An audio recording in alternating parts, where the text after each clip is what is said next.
Hi friends, ಕಸ್ತೂರಿ ಅಕಾಡೆಮಿಗೆ ತಮ್ಮೆಲ್ಲರಿಗೂ ಸ್ವಾಗತ.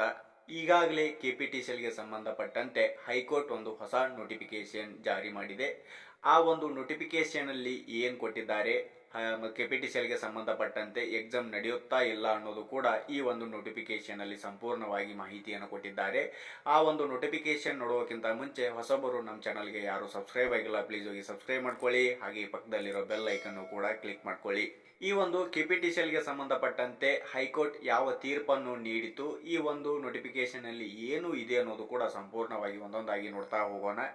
ಬೆಂಗಳೂರು ಕರ್ನಾಟಕ ವಿದ್ಯುತ್ ಪ್ರಸರಣ ನಿಗಮ ನಿಯಮಿತದಲ್ಲಿನ ಕೆಪಿಟಿಸಿಎಲ್ಗೆ ಸಂಬಂಧಪಟ್ಟಂತೆ ಜೂನಿಯರ್ ಪವರ್ ಆಪರೇಟರ್ ಹಾಗೂ ಜೂನಿಯರ್ ಪವರ್ ಮ್ಯಾನ್ ಹುದ್ದೆಗಳನ್ನು ನೇರ ನೇಮಕಾತಿ ವಿಧಾನದ ಮೂಲಕ ಭರ್ತಿ ಮಾಡುವ ಪ್ರಕ್ರಿಯೆಯನ್ನು ಆಕ್ಷೇಪಿಸಲಾದ ಅರ್ಜಿಗೆ ಸಂಬಂಧಿಸಿದಂತೆ ಕೆಪಿಟಿಸಿಎಲ್ಗೆ ನೋಟಿಸ್ ಜಾರಿಗೊಳಿಸಲು ಹೈಕೋರ್ಟ್ ಆದೇಶಿಸಿದೆ.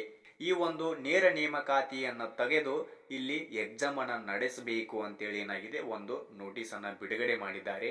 ಹಾಗೆ ಈ ಸಂಬಂಧ all Karnataka state student association ಅಧ್ಯಕ್ಷ ಆರ್ ಕಾಂತ್ ಕುಮಾರ್ ಸಲ್ಲಿಸಿರುವ ರಿಟ್ ಅರ್ಜಿಯನ್ನು ನ್ಯಾಯಮೂರ್ತಿ ಎಸ್.ಜಿ. ಪಂಡಿತ್ ಅವರಿಂದ ಏಕಸದಸ್ಯ ನ್ಯಾಯಪೀಠ ಸೋಮವಾರ ವಿಚಾರಣೆ ನಡೆಸಿತು. ಈ ಒಂದು ಕೆಪಿಟಿಸಿಎಲ್ಗೆ ಸಂಬಂಧಪಟ್ಟಂತೆ ಆಲ್ ಕರ್ನಾಟಕ ಸ್ಟೇಟ್ ಅಸೋಸಿಯೇಷನ್ ಅಧ್ಯಕ್ಷರಾದಂಥ ಆರ್ ಕಾಂತ್ ಕುಮಾರ್ ಅವರು ಈ ಒಂದು ರಿಟ್ಟಿನ ಪ್ರಕಾರ ನ್ಯಾಯಮೂರ್ತಿ ಎಸ್.ಜಿ. ಪಂಡಿತ್ ಅವರಿಗೆ ಏನು ಮಾಡಿದ್ರಂದ್ರೆ ಈ ಒಂದು ಎಕ್ಸಾಮ್ ಅನ್ನು ನಡೆಸಬೇಕು ಅಂತೇಳಿ ವಿಚಾರಣೆಯನ್ನ ನಡೆಸಿದರು. ಇನ್ನು ಅರ್ಜಿದಾರರ ಪರ ಪದಾಂಕಿತ ಕಿರಿಯ ವಕೀಲೆ ಎಸ್. ಸುಶೀಲಾ ಅವರ ವಾದ ಆಲಿಸಿದ ನ್ಯಾಯಪೀಠ ನೇಮಕಾತಿಗೆ ಯಾವ ಪ್ರಕ್ರಿಯೆ ಅಥವಾ ವಿಧಾನ ಅನುಸರಿಸಲಾಗುತ್ತಿದೆ ಎಂಬುದರ ಬಗ್ಗೆ ವಿಚಾರಣೆ ನೀಡಿ ಎಂದು ಕೆಪಿಟಿಸಿಎಲ್ಗೆ ಸೂಚಿಸಿದ ವಿಚಾರಣೆಯನ್ನು ಇದೇ 21ಕ್ಕೆ ಮುಂದೂಡಿತು. ಅಂದ್ರೆ ಕೆಪಿಟಿಸಿಎಲ್ಗೆ ಸಂಬಂಧಪಟ್ಟಂತೆ ಎಕ್ಸಾಮ್ ನಡೆಸಬೇಕು ನಡೆಸಬಾರದು ಅನ್ನೋದು ಸಂಪೂರ್ಣವಾಗಿ ಡಿಕ್ಲೇರ್ ಆಗುವುದು ಯಾವಾಗ ಅಂತಂದ್ರೆ 21/1/2025 ಕೆಪಿಟಿಸಿಎಲ್ಗೆ ಸಂಬಂಧಪಟ್ಟಂತೆ ಎಕ್ಸಾಮ್ ಅನ್ನು ಕುರಿತು ಮುಂದೂಡಿಸಲಾಗಿದೆ ಅಂತೇಳಿ ಈ ಒಂದು ನೋಟಿಸ್ ಅಲ್ಲಿ ಬಿಡುಗಡೆ ಮಾಡಿದ್ದಾರೆ. ಈ ಒಂದು ಕೆಪಿಟಿಸಿಎಲ್ಗೆ ಸಂಬಂಧಪಟ್ಟಂತೆ ಅಭ್ಯರ್ಥಿಗಳು ಯಾವ ತರನಾಗಿ ಹೈಕೋರ್ಟಿಗೆ ಮನವಿಯನ್ನು ಮಾಡಿದ್ದರು ಅಂತಂದ್ರೆ, SSLC ಪರೀಕ್ಷೆಯಲ್ಲಿ ಪಡೆದ ಗರಿಷ್ಠ ಅಂಕಗಳ ಆಧಾರದಲ್ಲಿ ನೇರ ನೇಮಕಾತಿ ಮಾಡಿಕೊಳ್ಳುವ ಅಧಿಸೂಚನೆಯನ್ನು ರದ್ದುಪಡಿಸಬೇಕು. ಅಂದ್ರೆ ಈಗಾಗಲೇ SSLCಯಲ್ಲಿ ಪಡೆದಂತ ಅಂಕಗಳ ಮೇಲೆ ಈ ಒಂದು ಆಯ್ಕೆ ಪ್ರಕ್ರಿಯೆಯನ್ನು ರದ್ದುಪಡಿಸಿ ಎಕ್ಸಾಮಿನ ಮುಖಾಂತರ ಈ ಒಂದು ಆಯ್ಕೆ ಪ್ರಕ್ರಿಯೆಯನ್ನು ಮಾಡ್ಕೋಬೇಕಂತೇಳಿ ಮಾಡಿದ್ರು. ವಿದ್ಯಾರ್ಥಿಗಳು ಕೋರಿಕೆಯನ್ನು ಸಲ್ಲಿಸಿದ್ರು. ಆ ಒಂದು ಕೋರಿಕೆಯ ಪ್ರಕಾರ ಹೈಕೋರ್ಟ್ ಅನುಸರಿಸಿ ಅದನ್ನು ಯಾವ ತರನಾಗಿ ತೀರ್ಪು ನೀಡಬೇಕು ಅನ್ನೋದು ಕೂಡ 21ನೇ ತಾರೀಕಿನವರೆಗೆ ಮುಂದೂಡಿಸಲಾಗಿದೆ ಅಂತೇಳಿ ಕೂಡ ಹೇಳಿದ್ದಾರೆ. ನೇಮಕಾತಿ ಪ್ರಕ್ರಿಯೆಯ ಮರು ಪರಿಗಣಿಸುವಂತೆ ಕೆಪಿಟಿಸಿಎಲ್ಗೆ ನಿರ್ದೇಶಿಸಬೇಕು. ಸ್ಪರ್ಧಾತ್ಮಕ ಪರೀಕ್ಷೆಗಳ ಮೂಲಕ ನೇಮಕಾತಿ ನಡೆಸುವ ಪಂಜಾಬ್ ಹಾಗೂ ತೆಲಂಗಾಣ ರಾಜ್ಯಗಳ ವಿದ್ಯುತ್ ನಿಗಮಗಳ ವಿಧಾನವನ್ನು ಅಳವಡಿಸಿಕೊಳ್ಳಬೇಕು ಅಂತೇಳಿ ಕೂಡ ಹೇಳಿದ್ದಾರೆ. ಈಗಾಗಲೇ ಪಂಜಾಬ್ ಮತ್ತು ತೆಲಂಗಾಣ ರಾಜ್ಯದಲ್ಲಿ ಈ ಒಂದು ಕೆಪಿಟಿಸಿಎಲ್ಗೆ ಸಂಬಂಧಪಟ್ಟಂತೆ ನೇರ ನೇಮಕಾತಿ ಮಾಡುವುದನ್ನು ಬಿಟ್ಟು ಅವರು ಸ್ಪರ್ಧಾತ್ಮಕ ಪರೀಕ್ಷೆಗಳ ಮೂಲಕ ಆಯ್ಕೆ ಮಾಡ್ತಾರಲ್ಲ, ಅದೇ ತರನಾಗಿ ನಮ್ಮ ಕರ್ನಾಟಕಕ್ಕೂ ಕೂಡ ಸ್ಪರ್ಧಾತ್ಮಕ ಪರೀಕ್ಷೆಗಳ ಮೂಲಕನೇ ನಾವು ಆಯ್ಕೆ ಮಾಡಬೇಕು ಅನ್ನೋದು ಕೂಡ ಇವರು ಮನವಿಯನ್ನ ಮಾಡಿದ್ದಾರೆ.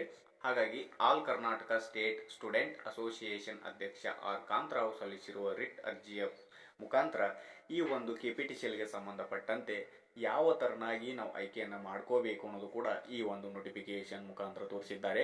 ಹಾಗೆ ಪಂಜಾಬ್ ಮತ್ತು ತೆಲಂಗಾಣ ರಾಜ್ಯದಲ್ಲಿ ಯಾವ ತರನಾಗಿ ಸ್ಪರ್ಧಾತ್ಮಕ ಪರೀಕ್ಷೆಗಳ ಮೂಲಕ ನಾವು ಆಯ್ಕೆ ಮಾಡ್ಕೋಬೇಕು ಅನ್ನೋದು ಕೂಡ ಕೊಟ್ಟಿದ್ದಾರೆ. ಯಾಕೆ ಸ್ಪರ್ಧಾತ್ಮಕ ಪರೀಕ್ಷೆಯ ಮುಖಾಂತರ ಆಯ್ಕೆ ಮಾಡ್ಕೋಬೇಕು ಅಂತೇಳಿ ವಿದ್ಯಾರ್ಥಿಗಳು ಮನವಿಯನ್ನ ಮಾಡಿದ್ದಾರೆ ಅಂದ್ರೆ, ಹಲವಾರು ವಿದ್ಯಾರ್ಥಿಗಳ ಒಂದು ಪರ್ಸೆಂಟೇಜ್ ಕಡಿಮೆ ಇದೆ. ಹಾಗಾಗಿ ಕೊರೋನಾದಲ್ಲಿ ಹಲವಾರು ವಿದ್ಯಾರ್ಥಿಗಳ ಪರ್ಸೆಂಟೇಜ್ನು ಕೂಡ ಹೆಚ್ಚಾಗಿದ್ದಾವೆ. ಈಗ ಹೆಚ್ಚಾದಂತ ಅಭ್ಯರ್ಥಿಗಳು ಅವರ ವಯಸ್ಸಿನಲ್ಲಿ ಕಡಿಮೆ ಇದ್ರೂ ಕೂಡ ಅವರ ಪರ್ಸೆಂಟೇಜಿನ ಮೇಲೆ ಅವರು ಆಯ್ಕೆ ಆಗ್ತಾರೆ. ಹಾಗಾಗಿ ಏಜ್ ಆದಂತ ಅಭ್ಯರ್ಥಿಗಳು ಕೂಡ ಅವರ ಪರ್ಸೆಂಟೇಜ್ನು ಕಡಿಮೆ ಇರುತ್ತೆ, ಅವರಿಗೆ ಯಾವುದೇ ಅವಕಾಶ ಸಿಗಲ್ಲ. ಅವರು ಡೈರೆಕ್ಟ್ ಆಗಿ ಆಯ್ಕೆಯಾಗಿ ಹೋದ್ರೆ ಇವರಿಗೆ ಏನೂ ಆಗಲ್ಲ, ಓದ್ತಿರ್ತಕ್ಕಂಥ ಅಭ್ಯರ್ಥಿಗಳಿಗೆ ಅನ್ಯಾಯ ಆಗುತ್ತಂತೇಳಿ ಎಲ್ಲಾ ವಿದ್ಯಾರ್ಥಿಗಳಿಗೆ ಓದಿ ನಾವು ಎಕ್ಸಾಮ್ ಅನ್ನ ಪಾಸ್ ಮಾಡ್ಕೊಂಡಿವಿ ಅಂದ್ರೆ ಈ ಹುದ್ದೆಯನ್ನು ಗಿಟ್ಟಿಸ್ಕೋಬಹುದು. ಓದುವಂತ ಅಭ್ಯರ್ಥಿಗಳು ಆಗಲಿ ಅಥವಾ ಈಗಾಗಲೇ ಓದ್ತಿರ್ತಕ್ಕಂಥ ಅಭ್ಯರ್ಥಿಗಳಿಗೂ ಕೂಡ ಇದು ಸಹಾಯವಾಗುತ್ತದೆ. ಡೈರೆಕ್ಟ್ ಅದು ಪರ್ಸೆಂಟೇಜ್ ಮೇಲೆ ಸೆಲೆಕ್ಟ್ ಮಾಡುವುದನ್ನು ಬಿಟ್ಟು ಸ್ಪರ್ಧಾತ್ಮಕ ಪರೀಕ್ಷೆಗಳ ಮೂಲಕ ಈ ಒಂದು ಹುದ್ದೆಗೆ ಆಯ್ಕೆ ಮಾಡ್ಕೋಬೇಕು ಅಂತೇಳಿ ಈ ಒಂದು ಮನವಿಯನ್ನ ಹೈಕೋರ್ಟಿಗೆ ಮಾಡಿದ್ರು. ಆ ಒಂದು ಹೈಕೋರ್ಟ್ ನಾವು ಕೊಟ್ಟಂತ ನೋಟಿಸ್ ಅನ್ನ ಆಲಿಸಿ 21ಕ್ಕೆ ಈ ಒಂದು ಸ್ಪರ್ಧಾತ್ಮಕ ಪರೀಕ್ಷೆಗಳ ಮೂಲಕ ಆಯ್ಕೆ ಮಾಡ್ಕೋಬೇಕು ಅಥವಾ ಮಾಡ್ಕೋಬಾರದು ಅನ್ನೋದು ಫೈನಲ್ ಡಿಸಿಷನ್ 21/1/2025 ಸಂಪೂರ್ಣವಾಗಿ ನಮ್ಗೆ ಏನಾಗ್ತದ ಗೊತ್ತಾಗ್ತದ. ಹಾಗಾಗಿ ನೂರಕ್ಕೆ ನೂರು ಈ ಒಂದು ಕೆಪಿಟಿಸಿಎಲ್ಗೆ ಸಂಬಂಧಪಟ್ಟಂತೆ ಹೈಕೋರ್ಟ್ ಸ್ಪರ್ಧಾತ್ಮಕ ಪರೀಕ್ಷೆಗಳ ಮೂಲಕನೇ ಆಯ್ಕೆ ಮಾಡುವ ಆದೇಶವನ್ನು 100% ಅವರು ಹೇಳ್ತಾರೆ. ಹಾಗಾಗಿ ಈಗಾಗಲೇ ನೀವು ಕೆಪಿಟಿಸಿಎಲ್ಗೆ ಸಂಬಂಧಪಟ್ಟಂತೆ ವಿದ್ಯಾರ್ಥಿಗಳು ಓದಲು ಆರಂಭ ಮಾಡಿ, ಜೊತೆಗೆ ನಿಮ್ಮ ಫಿಸಿಕಲ್ನು ಕೂಡ ಆರಂಭ ಮಾಡಿ, ಸ್ಪರ್ಧಾತ್ಮಕ ಪರೀಕ್ಷೆ ಮೂಲಕನೇ ಈ ಒಂದು ಕೆಪಿಟಿಸಿಎಲ್ಗೆ ಆಯ್ಕೆ ಮಾಡ್ತಾರೆ. 21ನೇ ತಾರೀಕು ತನಕ ನಾವು ಕಾದು ನೋಡೋಣ. 21ನೇ ತಾರೀಕಿಗೆ ನಾನು ಮತ್ತೆ ನಿಮಗೆ ಅಪ್ಡೇಟ್ ಅನ್ನು ಕೊಡ್ತೀನಿ. ಹೊಸಬರು ಇದುವರೆಗೆ ನಮ್ಮ ಚಾನಲ್ಗೆ ಯಾರು ಸಬ್ಸ್ಕ್ರೈಬ್ ಆಗಿಲ್ಲ, ಪ್ಲೀಸ್ ಹೋಗಿ ಸಬ್ಸ್ಕ್ರೈಬ್ ಮಾಡ್ಕೊಳ್ಳಿ. ಹಾಗೆ ಪಕ್ಕದಲ್ಲಿರೋ ಬೆಲ್ ಐಕನ್ನು ಕೂಡ ಕ್ಲಿಕ್ ಮಾಡ್ಕೊಳ್ಳಿ. ಬೆಲ್ ಐಕನ್ ಕ್ಲಿಕ್ ಮಾಡ್ಕೊಳ್ಳೋದ್ರಿಂದ ನಾನು ಹಾಕ್ತಕ್ಕಂಥ ಹಲವಾರು ವಿಡಿಯೋಗಳ ನೋಟಿಫಿಕೇಶನ್ಗಳು ನಿಮಗೆ ಬಂದು ತಲುಪುತ್ತವೆ. ಹಾಗೆ ಹೊಸ ಅಪ್ಡೇಟ್ಸ್ ಅನ್ನು ಕೂಡ ನಾನು ಹಾಕ್ತಾ ಇದ್ದೀನಿ. ಇದೇ ಕೆಪಿಟಿಸಿಎಲ್ ಮತ್ತು RRBಗೆ ಸಂಬಂಧಪಟ್ಟಂತೆ ನಾವು ಫ್ರೀ ಕ್ಲಾಸಸ್ಗಳನ್ನು ಕೂಡ ಆರಂಭ ಮಾಡ್ತಾ ಇದ್ದೀವಿ. ಹಾಗಾಗಿ ಹೊಸಬರು ಯಾರು ಇನ್ನೂ ಸಬ್ಸ್ಕ್ರೈಬ್ ಮಾಡಿಲ್ಲ, ಪ್ಲೀಸ್ ಹೋಗಿ ಸಬ್ಸ್ಕ್ರೈಬ್ ಮಾಡ್ಕೊಳ್ಳಿ ಅಂತ ಹೇಳ್ತಾ ಮತ್ತೆ ಮುಂದಿನ ವಿಡಿಯೋದಲ್ಲಿ ಸಿಗೋಣ. ಧನ್ಯವಾದಗಳು.